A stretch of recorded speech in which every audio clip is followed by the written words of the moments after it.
Operation Golden Orb is in full swing, just hours away from King Charles's coronation in London. Back here, many Australians across the country are finding their own ways to mark the historic event.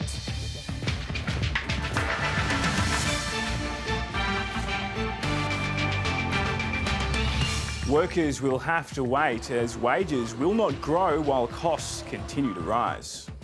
A step towards the end of the pandemic. The World Health Organization declares COVID-19 is no longer a global health emergency.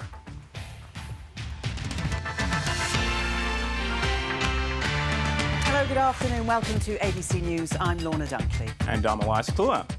It's just gone 7 o'clock in London, where the stage is set for the coronation of King Charles III.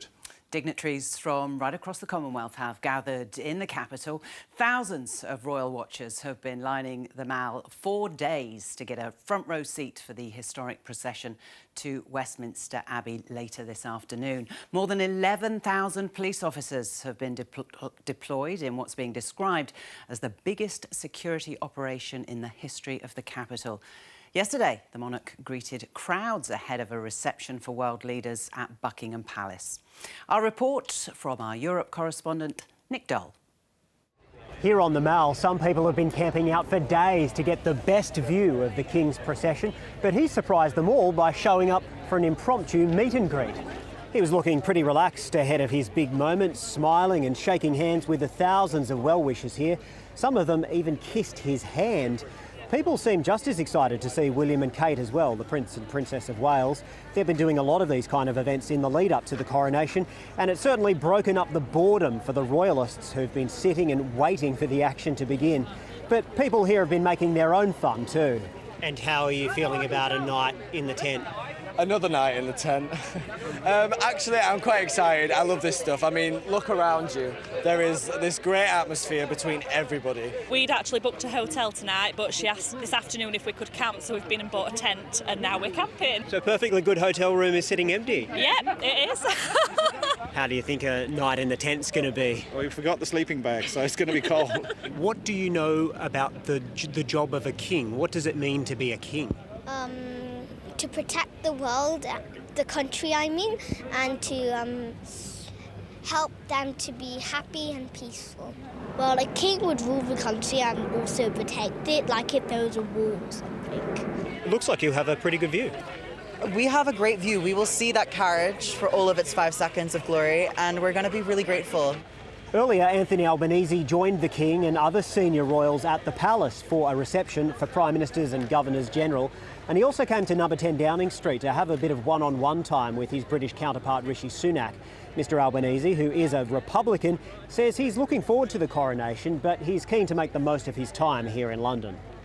And Australia, of course, we are a distant we don't share land borders with anyone else, so you have to take every opportunity at events such as this to develop relationships. And on top of all those events, the King's been coming and going from Westminster Abbey for rehearsals because there's a lot of protocol to get right. Also rehearsing has been Australian Mark Compton, who's the Lord Prior of the Order of St John. It's best known for the ambulance services, of course, but it's what's known as an Order of Chivalry, so he'll be part of the procession. Well, I try to get out of my mind there'll be about 4 billion people watching, I think, on television, but our job is to give grace and dignity and honour to the occasion. While there's plenty of enthusiasm along the procession route, not everyone's thrilled about this coronation, especially the public expense during a really tough economic time for the country. And Republican groups are planning to protest during the event. But despite those opposing views, there's one thing everyone can agree on. This will be a spectacle on a grand scale. Well, as Nick was just explaining there, it is a massive operation, and some live pictures coming to us here at the ABC give a scale of it. This is Waterloo Station on the south bank of the River Thames. The military personnel arriving for duty from the train line there. More than 6,000 men and women of the UK's armed forces taking part, and actually nearly 400 armed forces personnel from at least 35 Commonwealth countries as well. It is, as they say, a military operation, all coming in via the tubes and the trains to gather at various points before the ceremony begins. They will be marching, the bands will be playing as they process the route ahead of carriages departing Buckingham Palace later on this evening, our time. And as Lorna said, just getting a scale for the operation here, it's all for a 1.4 mile procession from Buckingham Palace to Westminster Abbey. Now let's bring in our royal expert, the editor-at-large of the Australian Women's Weekly, Juliet Reardon. What are you making of the pictures so far? Well, it looks pretty exciting, doesn't it? It does look a little bit drizzly, I have to say.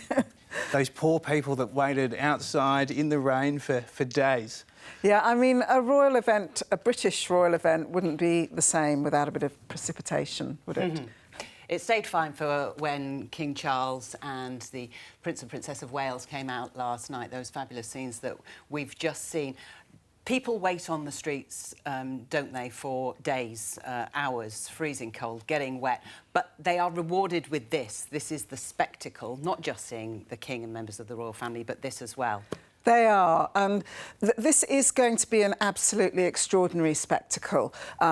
All of these members of the armed forces are all going to be parading right through along the procession on either side of the procession. They're going to be the King's escort. There's also going to be a soldier lining the route every 5 paces. We've never had that concentration before at any royal event. So they really are pulling out all the stops with the military here. And I think that idea of service is very important. That's the key to this coronation. It's the monarchy. The monarch serves the people, and these are the people who serve the communities. I'm taking a guess here, Elias, but I would say that these are members of the Commonwealth that I mentioned, 400 armed forces personnel from 35 Commonwealth countries, and that being part of what King Charles has to hold together.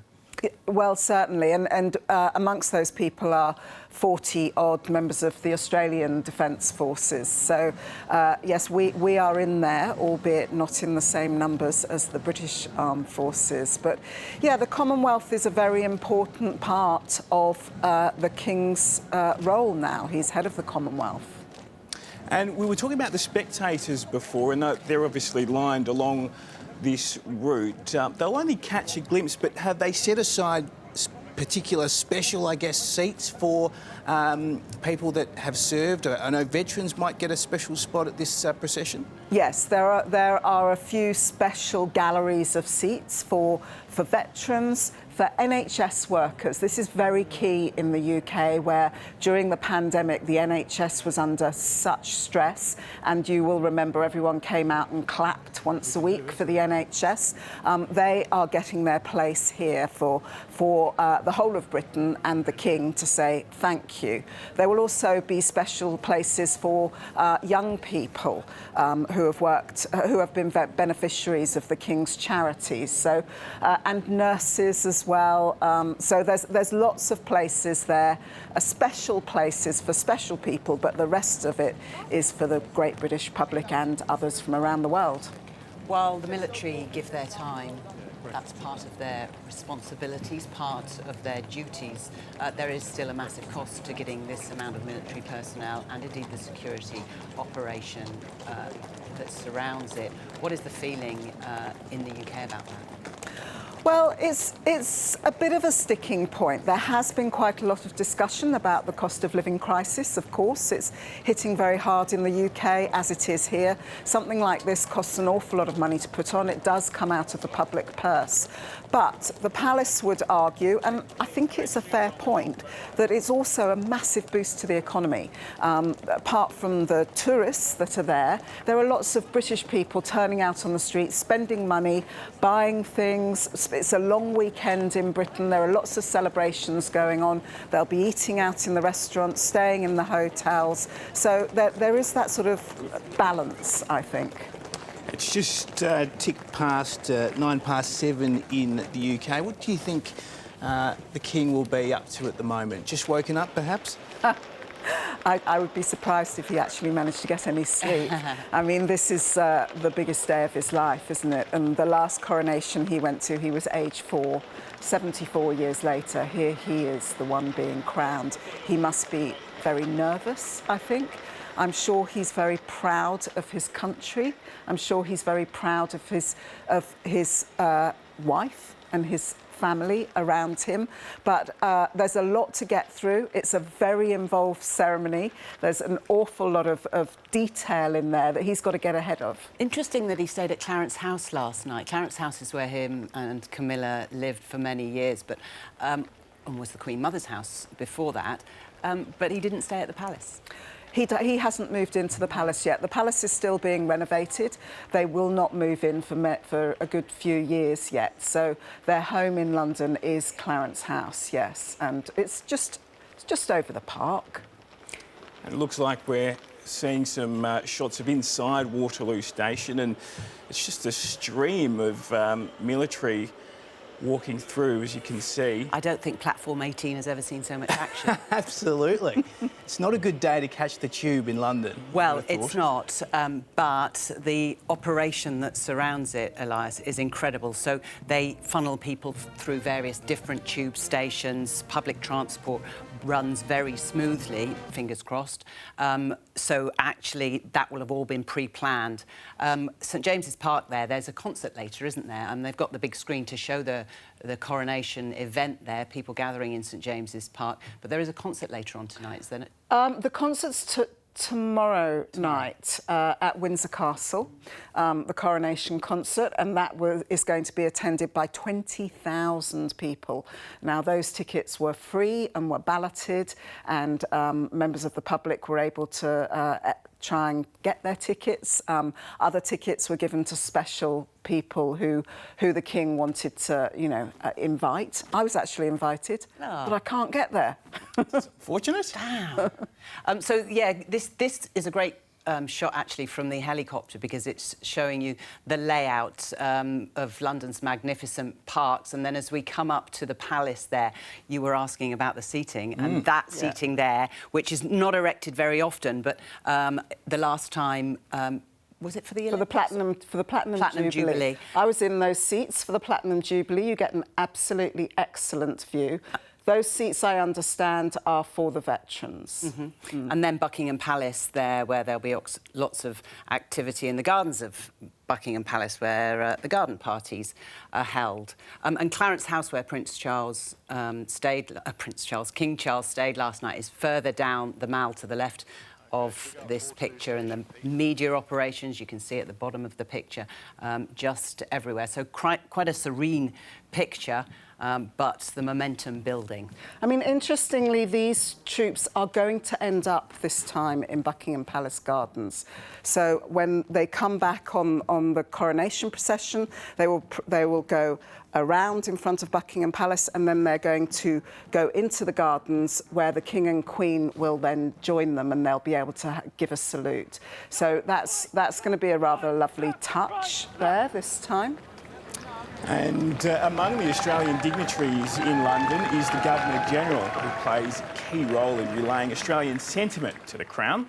David Hurley met with members of the royal family at Buckingham Palace ahead of the coronation. Among the issues raised was the upcoming referendum on a voice to Parliament. Well, great opportunity for me. I sort of catch up with a number of the Governor-Generals, particularly Canada and New Zealand, both Indigenous women who have been leaders in their own right in fields in their country on Indigenous issues, reconciliation and so forth. Great source of knowledge for me. So my first thing when I arrive at an event like that is to do that.